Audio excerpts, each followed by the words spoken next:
Today is Monday, April 22nd, 2024. This is episode 127 of the Tech Jawn, the technology show where we discuss the top tech news of the week and how it affects and disaffects communities of color. From Columbus, Ohio, I'm your host, Robb Dunewood. And coming out of Philly, it's your girl, Tech Life Steph. And out of Atlanta, this is Terrance Gaines, a.k.a. Brother Tech, a.k.a. Mr. Car Shopper. We took our old and faithful, I don't want to call her old and busted, but it sounds like she's old and busted. Time for the new hotness. Yeah. So got a litany, a laundry list, if you will, of problems, expensive problems. So much so that me and my wife are now debating, do we want to invest a little bit in there? Do we want to fix it all up and let it ride for another couple years? Or is it time to just put old girl, send her, you know how the parents do, put her in junkyard in the sky. Or I was gonna say, when the kids ask, where's the pet? Oh, we took him to the dog farm. Send her out there, let her go on to greener pastures. So I don't know how long cars are supposed to last, but she gave us 12 years. That ain't bad, man. That's not 2020 well.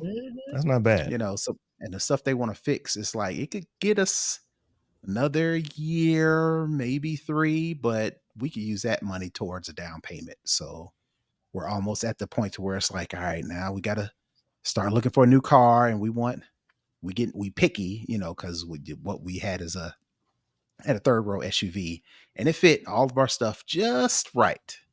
All these new vehicles, they even shrunk the little space in the back. So if we take a family trip, we gotta, be creative on how we stack the suitcases and stuff. It's like, all right, do we want to deal with that? Do we want to get a bigger vehicle? My wife, she has her anxieties around those big full SUVs like a Suburban or Escalade, them big ones like that, so she's kind of like, I don't know if I'm gonna be able to drive it. And definitely if she's gonna be scraping the curb, we definitely don't want you in. Right.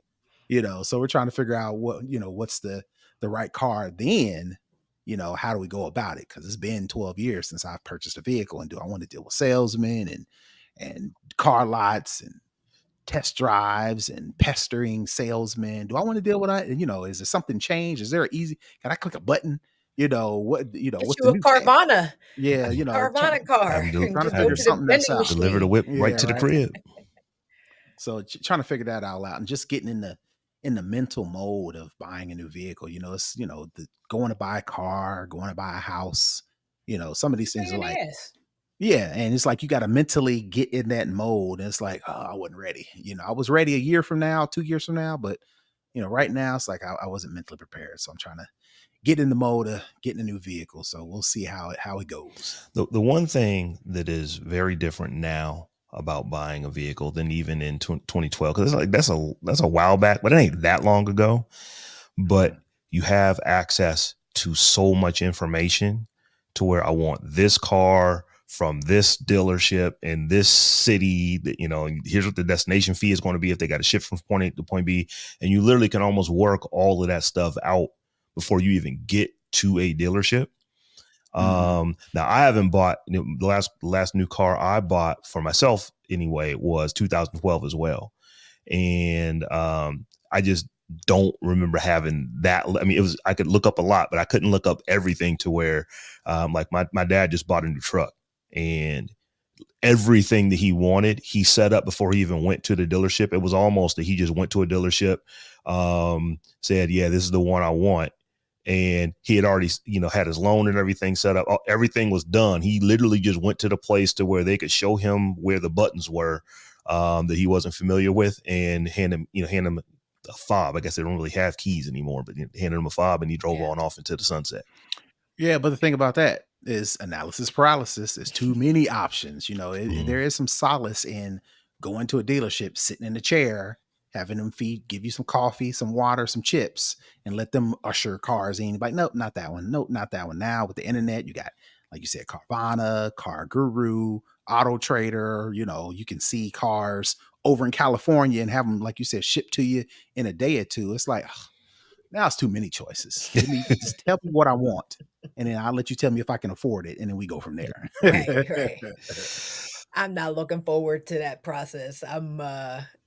almost 10 years in with mine, and it's paid N- for. Like I Nah, Not really having don't a that's want car another to. note is a I beautiful really thing. don't have to. It really, really is. And I just do not want to have to like start that process over with a note and like you said, looking. I mean, I pretty much know what I would get, and I probably would just go, straight to the dealer and just, have my list of needs and wants in there. But I just don't want to start paying a car note again. I'm just Yep, yep. shoot. And so the crazy thing is, right? You got the money, but it's like now you got the money. It's like now I don't want to spend the money. Mm-mm, It's one thing to mm-mm. not have money and then be like, all right, well, you got to do what you got to do. But it's another thing to have the money and be like, now I don't want to see the bank account dwindle Yep. down Hmm. because of that car note. It's And then you gotta like readjust the budget and just it's like, like I ain't trying to do it. I ain't trying to do it. I'm mm-mm. riding mine till the literal wheels fall off. Well, and that's the thing with ours. It's like the air conditioning ain't working, and Oh, summertime is you can't rolling have that, around, yeah. Nah, and it's not in all Atlanta, man. these little, Mm-mm. it's all these little things that it's like we could fix it, but what that's gonna give us? It's That's gonna gonna give us nickel and dime you for another, right. and you only gonna Mhm. get another year out of it. I could have put that money towards a down payment on something Right. else, so Hmm. that's where we're leaning towards. So, y'all, let's go ahead and get into some of these tech stories because this first thing we're going to talk about, I literally just looked at this right before we jumped into our green room, and they got a name for me, y'all. I am a serial churner. Now, I know I've talked about this a lot on the show, but it turns out that there are a lot of folks who, like me, regularly cancel their streaming services when they get done watching whatever it is that they want to watch. So this was a article in the New York Times. I kind of want to get your take on it because I have pretty much everything at some point during the year. But I've said this many times, it is so easy to re-sign up and cancel to these services that I just, if I'm to the point to where if I haven't watched you for 30 days, you cancel until there's something on your platform that I want to watch, and then I'll just re-sign back up and watch. And then at the end of the month, if I'm not watching anything, I cancel it again. And it turns out that it looks like it's about 40% of all the streaming services cancellations and new subscriptions are from people like me, to where we are just serially, and continually signing up services, canceling services, signing up services and canceling services. So the question is, are you going to start to see the streaming services adapt to this to try to get more money out of folks? Because like I said, I cancel stuff when I'm not watching. Yeah, but they already are. You people like you is the reason why we can't binge watch no more.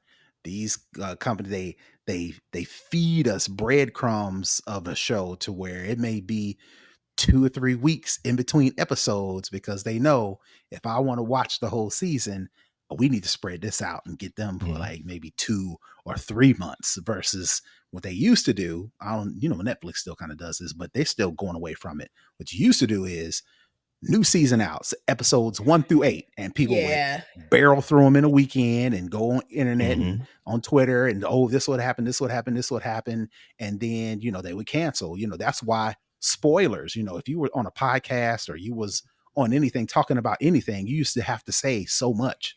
Spoiler alert! Spoiler alert! Spoiler alert! Because they know people have watched the whole thing in the weekend. Now you don't have to do that as much because one episode at a time, pretty much everybody has watched it by the weekend. So people like you is messing up my ability to Ruining it for right everybody. to sit up from Hey, 11 p.m. to 6 a.m. and watch one episode, entire season. that $5.99 can go towards a donut maybe. Yeah, I mean, I get it. I get why people want to do it because there's just way too many options out there at this point as far as streaming goes. I just don't have the patience or the temperament to keep track Yeah. and go back and forth. Like if mostly if it's a service that I watch regularly, like and I guess too, I don't necessarily have any shows that I'm loyal to. Like Mm-mm, I'm only watching it because I love this show, or mm-mm, I'm gonna watch it because I love this. Like I watch platforms because I mm-mm, do like the content on the platform. Like I have a Netflix subscription because I like the content on Netflix, not because I like Love is Blind or, mm-mm. any particular show. So, the idea that I would flip-flop back and forth just for a one show. Like my mom actually is paying for our Paramount Plus subscription because she likes the new Frasier. Mhm. And literally, I don't think she watches anything else on it.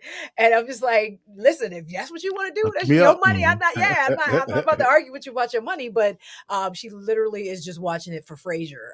But yeah, I don't have any shows that I'm not loyal to that I want to watch and watch them and get it over with. Like, you know, like I said, I keep Prime because I buy a lot of stuff off of Amazon. I like Netflix. And then the rest of my, you know, I'm still bartering with some family members for the rest of my streaming services. So I'm not really actually paying for that much, but I am still paying for cable, which kind of sucks. Okay. So for me, this is what allows me to do it. There are staples. So I watch a lot of Netflix between my wife and I. We watch Netflix darn near every day. So it makes sense to keep that. Between my wife and I, we absolutely watch Hulu every day because that's how we get our local channels and stuff through Hulu. So those are there. I use Amazon Prime regularly. We probably have a UPS or FedEx delivery to the house every other day. So I actively use my Prime account. So it makes sense for me to have that. So I always have Amazon Prime. But when it gets into these other ones, like Epics, there's one show that I watch on Epics. So I will. I just ain't watching it. Nothing I watch on Epic. I can't even. I'm like, I can't even think of what the name of the show is. Is that show right? that Don't even know. where like that you drive into a town and you can never leave the town, and it stars. I can never think of this brother's name, but he was in the Matrix. He's the pilot for the original Matrix. He was Link in Oz. I can't think of his name, but anyway, it's kind of a sci-fi show, kind of a horror show where there's these creatures that come out at night and they will straight up eat you if you are out at night, but it's only at night, and you have to go into your house and put like some kind of rune over your door to keep them from coming in. But anyway, that's the only show that I watch on that platform. So when it comes out, I'll wait until it's like, halfway through the season. Then I will get, I believe it is Epics, watch, like, I'll watch like 2 episodes a week. And then at the end, since there's nothing else, I'll just go ahead and cancel. So I do that one regularly. I regularly cancel Apple TV because there's only a show or two on there that I want to watch. So my wife wanted to watch this show with Colin Farrell. I can't even think of the name. Sugar, that's the name of it. Wanted to watch Sugar. So we just signed back up to Colin Farrell.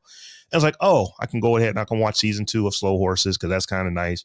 Watch that movie Argyle, which was not what I thought it was, but we watched it. But ultimately, when Sugar is done, probably Apple TV goes away. So for me, it's so easy to sign up and cancel that we just. I don't have to. Feels like work. Yeah. Like work to me. Surprisingly, I have not seen the readaptation of Bel Air because it's on. What is it on? Peacock.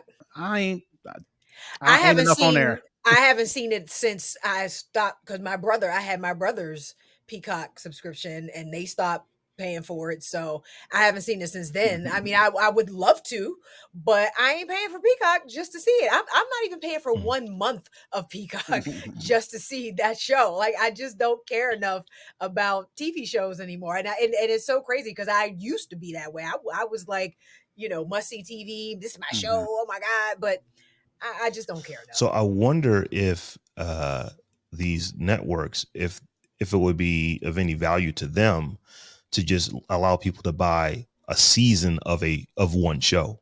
Because Apple used to do that. It used to be like that back in the day. iTunes TV, you could buy a whole season of a show like South Park. You used to put South Park on there. They used to put the Daily Show on there. You instead of subscribing to, you could buy the whole show. Well, like Chris Rock said, they get you on the comeback. Yeah. You know what I mean? Mm-hmm. They ain't making no money off one-off, sales. They get you on the comeback. I know my Apple TV, like I have Apple One, so I do actually use all of the things in my Apple One. So the TV is included. So it's just there. Yeah. But yeah. Well, anyway, too many choices. Like I said, they gave me a name. I'm a serial churner.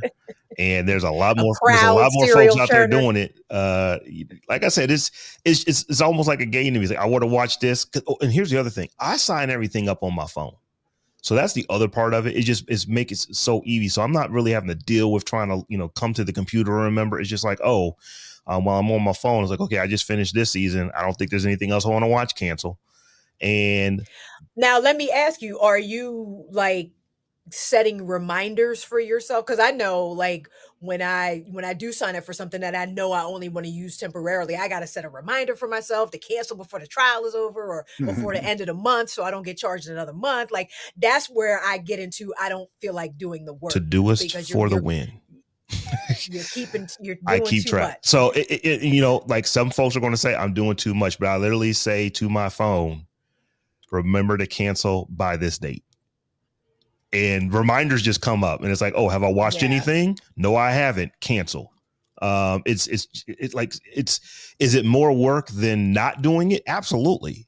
But it's like it takes me 90 seconds to cancel something, with the system I've got. So like I basically create reminders in Todoist, and every month I'll just look, have I watched anything on here? And like I said, Apple TV, as soon as sugar is over, it's about to get canceled because I'm literally watching nothing else on there.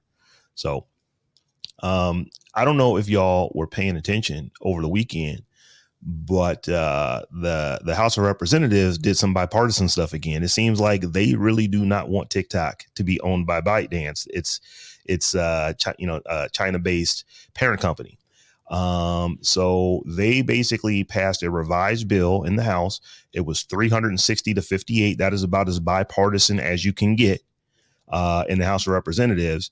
And the difference is that they're giving ByteDance 12 months to divest TikTok instead of the 6 months that they had passed a couple months back.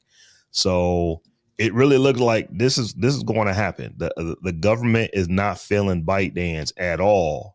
And to make matters worse, a report came out last week that there's former TikTok employees that are straight up saying it's like this thing that we did in Texas is called Project Texas, where they were supposed to bring, not really divest, ByteDance still owns the company, but they're supposed to have all the user data in Oracle's data center. And there was supposed to be the separation between what's happening with US employees for TikTok and what's happening with, Beijing. And these employers are come out and saying, it's like, yeah, that's all cat. That's really not what was happening. So I think that the chances are better than 50% that this is going to get divested. Yeah, it's probably going to happen in some way. It'll be unfortunate. I think those people could potentially be lying because it was two employees in particular, and one of them has a lawsuit pending against TikTok right now, and the other one was only there for, I think, 3 months or something crazy like that. From hold on, let me find it. The other employee was there between April and September of 2022. So I'm definitely taking their accounts with a grain of salt, because there are other employees who have actually worked there for some measurable amount of time that has said that is not the case. The thing that stuck out to me about this story, though, in the CBS News piece you posted, Rob, I'm going to just read it real quick. The company lobbied hard against the legislation, pushing the app's 170 million US users, many of whom are young, to call Congress and voice opposition.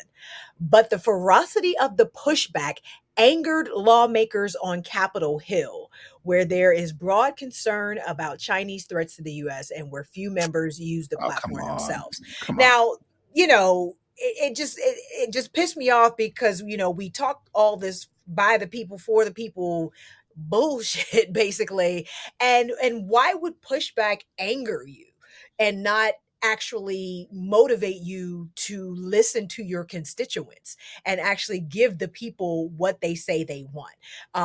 It like 170 million people is almost half this country.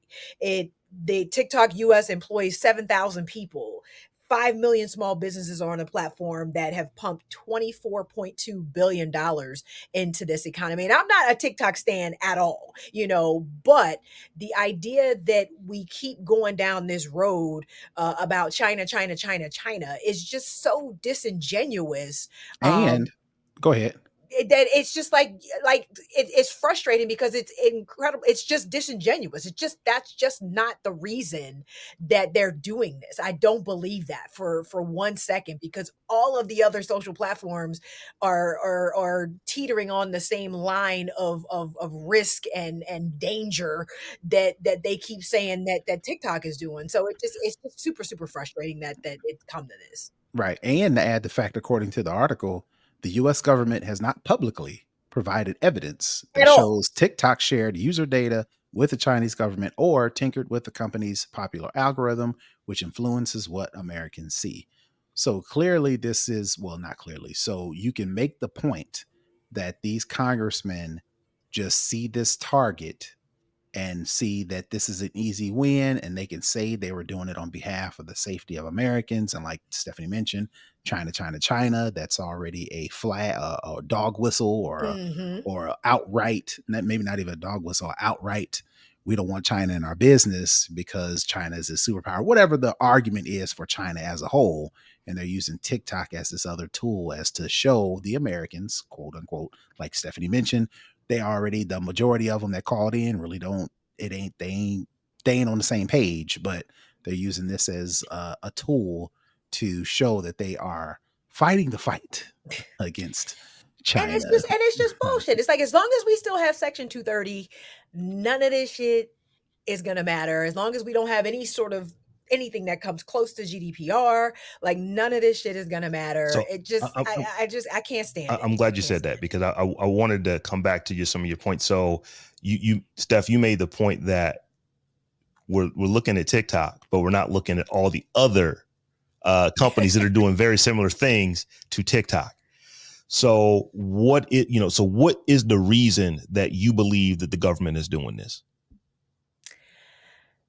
I think I agree with Terrance, to the point that they want to look tough on somebody. They want to appear as though they're doing something around technology. I don't think they appreciate, honestly, the fact that TikTok has been this resource for people to get a lot of truth out there that, young people may not necessarily have access to. I mean, there's a lot of information going back and forth on TikTok. Now, you can use that as a positive or a negative, depending on the type of information, but there is a lot of information on TikTok, a lot of movements being galvanized, people's eyes being opened. I think, it's in our government's best interest to be able to control propaganda and control the narrative that we get to see in this country. And I think TikTok is disrupting that in a major, major way. And we want to put the clamp down on our access to information, honestly. And I'm not, I'm trying not to sound like a foil hat wearing conspiracy theorist, but I do think there is a vested interest in suppressing information from our government. I do. So I just do. Here's and this is not what I think. This is just what I think this is what I believe is happening based off of the news that I'm seeing.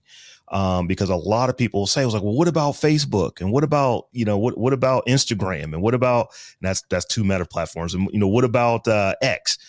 They're doing the same kind of stuff. And it's like, if you're saying that, you're missing the fundamental point. I don't want to say the government does not care about your data and what's happening with your data, but in this case, the government doesn't care about your data and what's happening with your data. That's not it's like, China getting your data is not the issue here with, with Congress. That is not the problem that they're trying to foil. It's not about their data. It's not about your privacy. It's not about any of that. What it is about, and this is what worries them, is that Beijing, or I should say, ByteDance, has a product that is immensely popular in this country, and ultimately it's based out of Beijing, which means that the Chinese government has some say so about it. Now, we may not have proof of that yet, but there's nothing. I believe that what our Congress people are saying is that there's nothing that is going to stop Beijing from saying we want this to happen on ByteDance. Is going to prevent that from happening on ByteDance.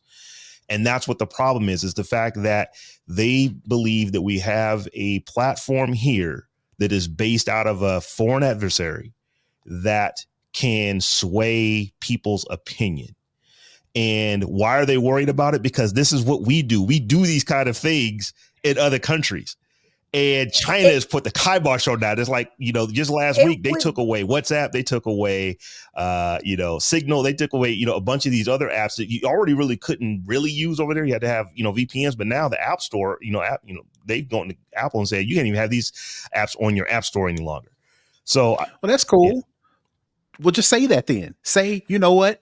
China over there tripping on our stuff, so we're gonna trip on their stuff. So we're gonna trip on their stuff. Not gonna say that. And that's basically right. That's, like, stop trying to create this, like you're doing us a favor, right? And just create this boogeyman that doesn't exist, basically, and ruin people's livelihoods. That's the thing. I'm like, I don't think they really, really understand the livelihoods that are going to be ruined if people aren't able to access TikTok in the way that they are accessing TikTok now. You know what I mean? There are people whose entire incomes come from TikTok shop. You know what I mean? Or a large majority of their incomes come from TikTok shop. And it's just like you're cutting people off at the knees in an already precarious economy. When a bag of groceries costs $100, you're going to take money away from people, even more. Like I just cannot see how you could be this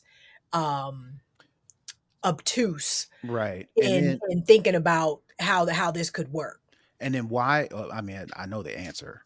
Why so proactive when it comes to TikTok? Why not, like Stephanie mentioned, with the Section 230? Is that what it is? Mm-hmm. Why not be so proactive across the board? Across the board. If we doing it, then let's do it. Oh, that affects capitalism. I mean? That affects the money we can make. Because trust me, if they make ByteDance, this is my opinion at this point. If they make ByteDance divest TikTok, it's going to operate exactly like Facebook and Instagram and TikTok. Well, not TikTok, and X and Snapchat. It's going to operate just like that. They're going to be under the same rules. But I think what the government is saying is that, but if that happens, at least it's our folks just doing this, and we have laws that where if you are doing these things, we can go after the companies here, because it's like we can't go after ByteDance in Beijing like we could Meta in California. It's just I'm not saying that we ever will go after Meta in California, but the threat is there that we could, because it is a U.S. entity and there are things that you could do here in the United States that you just simply cannot do with with ByteDance and with TikTok. So I think the only thing I won't say the only reason, but the main reason that we keep having these conversations and why Congress is so gung-ho to do this, at least the House is because they are afraid of what the opinion swaying can do from a foreign adversary. It's like that's just an untenable situation for them to be in. But it's already happened. Yeah. Like we had Cambridge Analytica and it's already like, what are you afraid of? We've already had this from a company in our own borders. Like again, it's not a genuine argument. It's really not. And quiet is kept. I feel like, this TikTok is this behemoth right now. Like I said, half the country's on it. And I feel like somebody over here wants a piece of that. They want their cut, because there are, there's a consortium ready with the money. With Steve Mnuchin is leading a consortium of people like ready to cut a check tomorrow. So I feel like that's a part of it as well. Like they're like, nah, you can't be up here, doing all of this and we don't get our cut. And I feel like that's a big part of it. The money is not the issue. The question is, even in 12 months, can you build an algorithm that is going to do what TikTok does, but without ByteDance behind it? That is the thing that we have to question, and that's why we could have done that. We would have done. Yeah, we would have. You're probably right on that. So it's going to be interesting. I don't think this is going away. And after it passed the first time in the House, roughly around the same kind of numbers. I mean, it was overwhelmingly passed in the House the first time. The Senate just kind of sat on it. I don't know that that's going to be the case anymore, but because here's the thing, the fact that they're extending this 12 months, whatever happens is going to have to happen after the election. So, well, they're going to have to pass it now because they attached it to the foreign aid bill, and they want to make sure they push that foreign aid through. Mhm. This was an add-on to the foreign aid that's getting sent to Ukraine and Israel, and that's happening. Mhm. So if all of that happens, then this is going to happen as well. It'll just be a matter of how long TikTok can tie it up in court and keep that going. That's the point that I'm making. that The whole fact thing. that it's Yeah. 12 months before they would have to do something, and it's going to be in court. It's going to kind of move beyond the election, where it's not going to be an election thing. It's not, you're not going to have folks saying, "I Right. can't believe I just lost TikTok. I'm not voting for this person." Right. That moves beyond the election, and at that point, they don't care what you think, because it's like, No, because they got their jobs for politicians another 4 believe that the years, and we're American good. politic is fickle, and we'll be on to the next issue after that. So it's going to be interesting, but I have now moved to where I think there is a significantly more than 50% chance that this actually goes down, that they will end up having to divest from ByteDance, and it'll be a US run company at some point. Some bullshit. So y'all, this next story here, this one, it just bothers me. And I'm sure it's going to bother y'all too. But the cops were allowed, the police were allowed to force a suspect to use his thumbprint to unlock his phone. And that really bothers me. Now, in this article, they say that this is uncommon. This is not a regular situation, and we shouldn't have to worry about it. But the fact that this just happened, the fact that you actually have a court upholding this, that you actually were able to take someone's thumb and force them to put their thumb on their phone to unlock their phone, and then use what is in the phone to incriminate this person all kind of ways, just bothers me. Now, some folks are saying it's like, well, you shouldn't really feel too bad because this is like a drug dealer, and they found all kind of drugs and weapons and all that kind of stuff in the house. And I understand that, but that's beyond the point. It's the fact that the police arrested him for one thing, were able to force him to put his thumb on his phone, open up his phone, and now he's being charged with all these other crimes. Now, the circumstances were, this is someone who was on parole. Right. So he's lost his the rules are a little different for someone on parole, but still, it's just like, that's just a slippery slope, because it's like, if you're doing it to folks on parole, you're gonna do it to folks who ain't on parole soon. It's like, that's kind of how I feel about it. What say you guys? Well, I was just gonna add to the story about wait, let me find it. I said dummy, but so not only was he on parole, and also here it is. Photos, videos, and maps on Payne's phone suggested he was dealing drugs and subsequent sorts of his no one is saying he was a homes, smart criminal. He was already caught It's once. There's no one is saying that. So yeah, he straight up is hustling backwards, and he snitched on himself. But still, well, here's the problem though. In reject, because the whole thing boiled down to the Fifth Amendment and your right to not incriminate yourself. That's what his legal defense is arguing, that his Fifth Amendment right to not incriminate himself was violated when they forced him to use his thumbprint to open up the phone. But when the judge rejected that claim, the judge said that the compelled use of Payne's thumb to unlock his phone, which he had already identified for the officers, I'm not sure what that means, required no cognitive exertion, placing it firmly in the same category as a blood draw or a fingerprint taken at booking.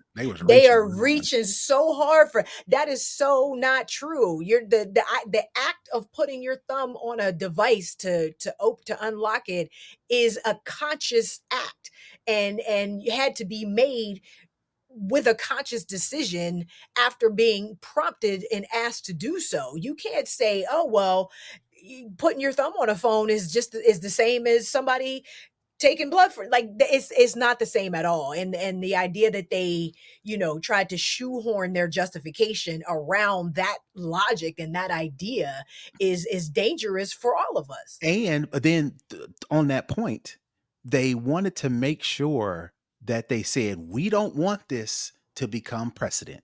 We don't want to be Until it is. the case. Well, I'm just saying for this particular one, we don't want to be the case that everybody then looks at as precedent for other cases. And this is how sneaky they tried with it. And I'm gonna quote it. Indeed, the outcome on the testimonial prong may have been different had Officer Coddington required Payne to independently select the finger that he had placed on the phone, the ruling said. And if that were the case, we may have had to grapple with the so-called foregone conclusion doctrine.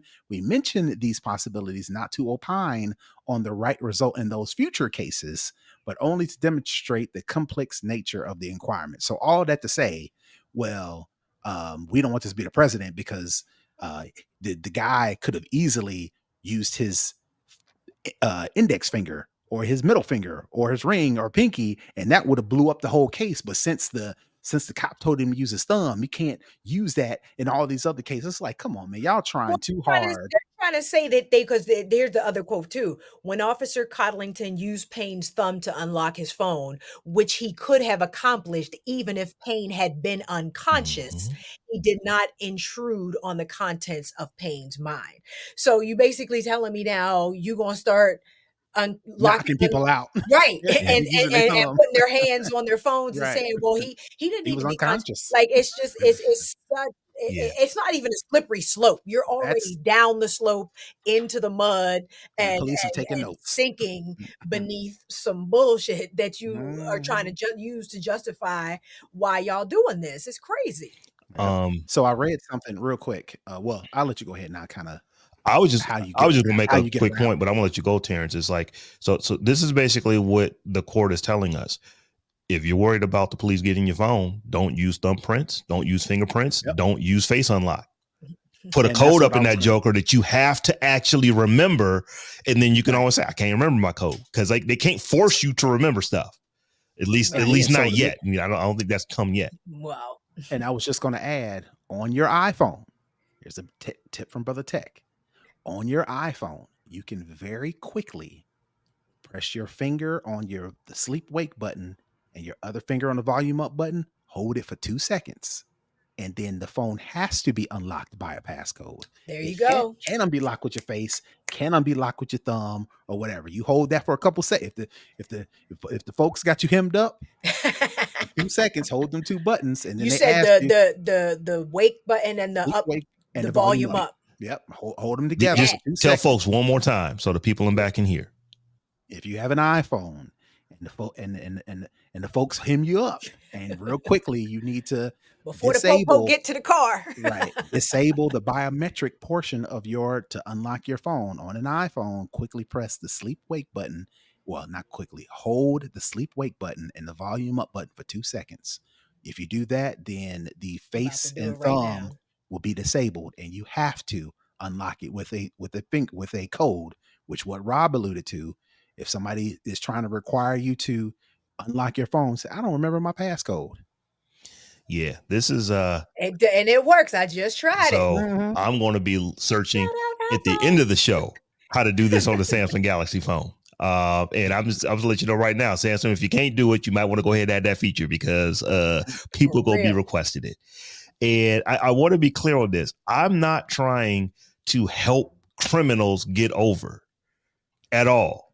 If you are guilty of a crime and you get convicted of the crime that you're guilty of, I really don't have a problem with you being convicted of a crime that you're guilty of. But I do know that we have some laws in this country that you don't have to incriminate. You can plead the fifth. And it's like, if you are using your phone to put your, to basically create this diary of all this stuff, and all they got to do is just say, hey, I'm about to tase you right fast and knock you out. They're going to start going through your figures and figure out which one you have. People exercise their civil liberties. Their lawful rights. Their civil liberties. We can help people with that. So there it is. It's like I said, I looked at this and I'm like, they did what? It had me looking at this kind of stuff. So things that people may think are true, but are not actually true. your diary can absolutely be subpoenaed and used. They can get a warrant for your actual diary and then use what's in your diary to what you have written in your diary. That can be used against you. People think that, it's my diary, that's my personal thoughts. Doesn't matter. You wrote them down. Therefore, someone can actually get a warrant for them and go and use them. Now, what ends up happening a lot of times is they'll get a warrant for one thing, find a diary, didn't have the warrant for that, and that's what gets ended up in court. But see, go ahead. Here's the thing, though, with the diary, you don't have the diary on you when the cops pull up. So yeah, sure, the judge subpoena all these procedures to get your journal, right? With the phone, you have that phone on you. You have it right on you. then and Exactly. there, and the cops are trying to figure out how to get in that phone right then and there.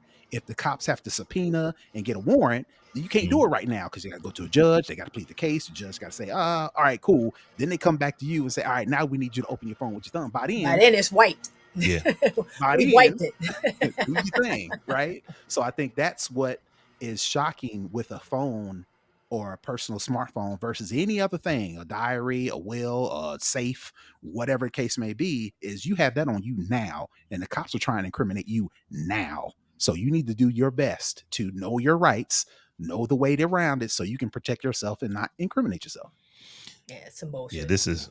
I was just like, I've been saying that a lot this show. You have, but it's like, come on now. They, wow, this, like I said, it's just like one of the ones I wasn't expecting to hear that from. Of course, like, oh wait, they forced somebody to put their thumb on their phone and unlocked it, and then use what they found in the phone to go and bring all these charges for something that it clearly looks like this dude did these things, but it's just like, that is such a slippery slope. So, and they know it, which is why they're hemming and hawing in a way that they said that we don't want this to be precedent and all those kind of things. We just wanted this dude. We just wanted this dude right now, and we got him. Yeah. So, some bullshit. All right. So, Terrance, one last time, we'll end this segment with this. How do you turn that thumbprint off? Yeah. So, side note, it seems like Saray, that's listening to us live, says that the lockout feature is the same on Android. Make sure you verify that before you riding dirty on your phone. But I can tell you right now, if you have an iPhone, press and hold the sleep wake button, press and hold the volume up button. After 2 seconds, you will have to enter your ID or your passcode to unlock your phone versus biometrics. I got an Android. Let's test that right now. So it's volume up and power. Ooh, look at that. It works. There you have it. It works. It's making me enter in my code. So, we're going to keep talking about phones here because here's something that is kind of interesting. So schools want to ban phones. But they're just saying, hell to the nah. You're not going to ban my child's phone. That phone I paid that good money for. School like y'all are.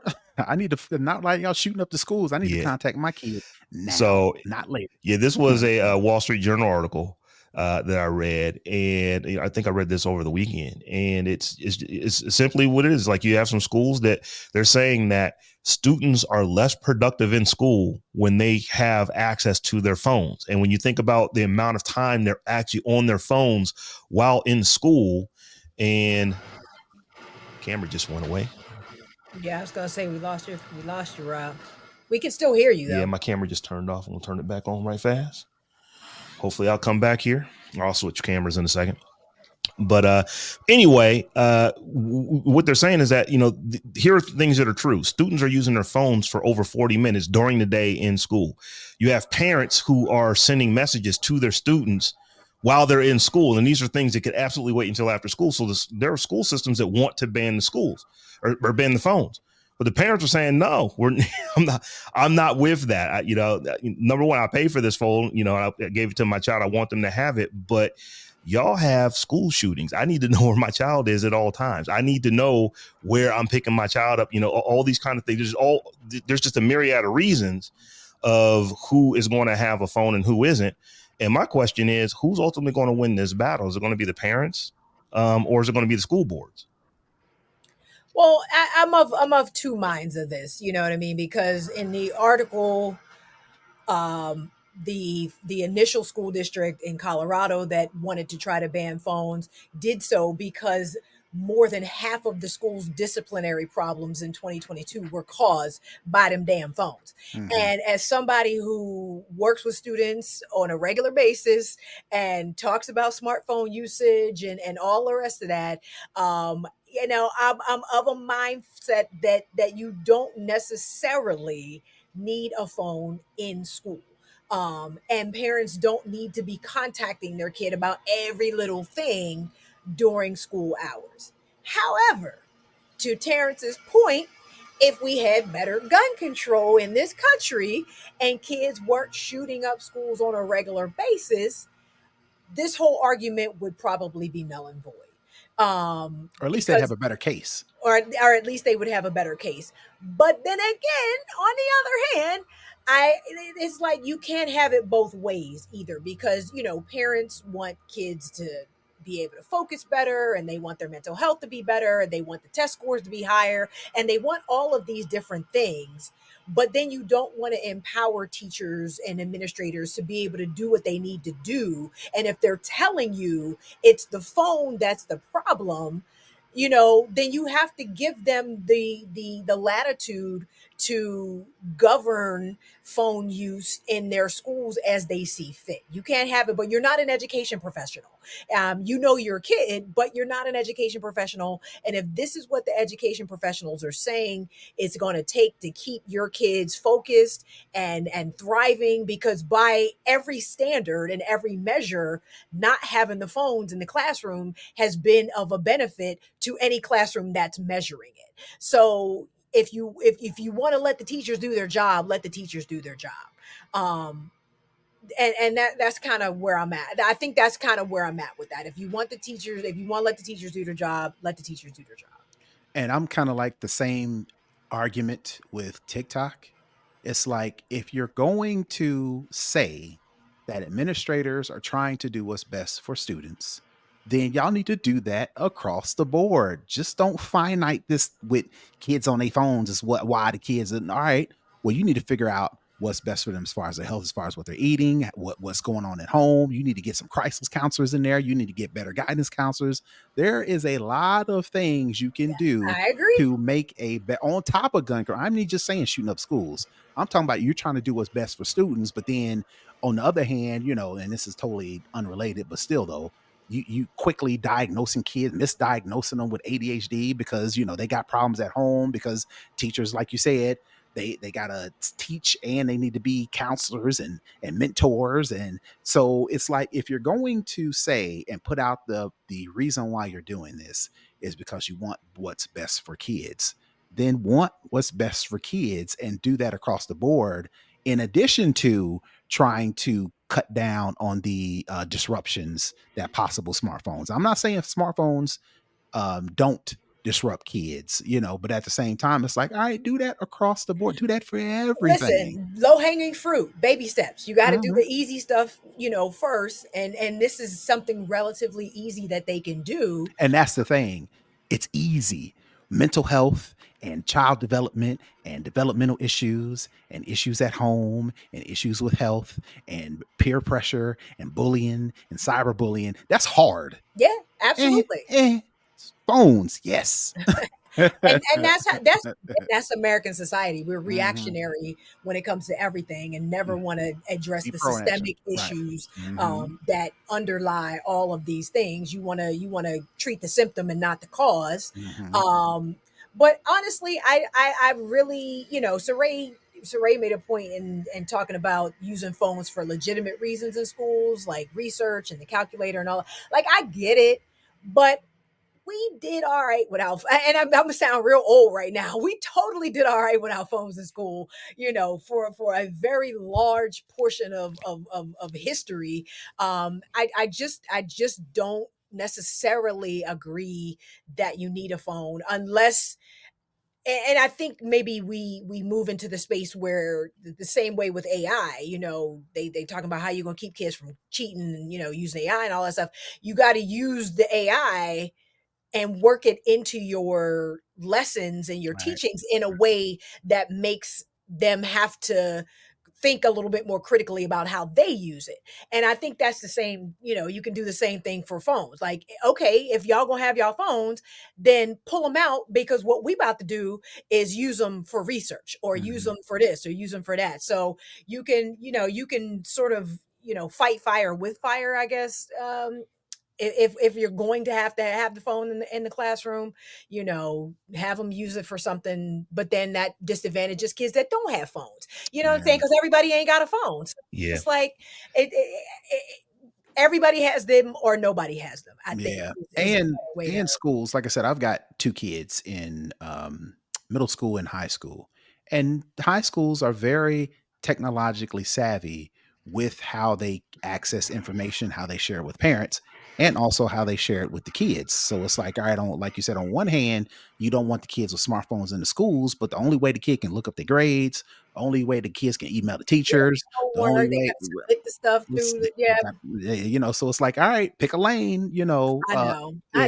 I get it. And because like I said, I've got kids and I've locked down their phones to where the only text messages they can get during school hours is from me and their mother, right? They can't text message each other. The phone automatically silences. So, I don't want them accidentally getting a phone call or accidentally getting a notification while they're in school, whatever. And I slip up every once in a while, text them, all right, you got to ride home from school, while school's on. And I have to temper myself and say, all right, make sure you're not texting them to where it's a disruption, but every parent ain't doing that, and every parent ain't tech savvy like you. Every parent is, other parents are helicopter parents. So every 5 minutes they which y'all need. So it's just, I don't know what the solution is to this. But I'm not mad at for trying exactly.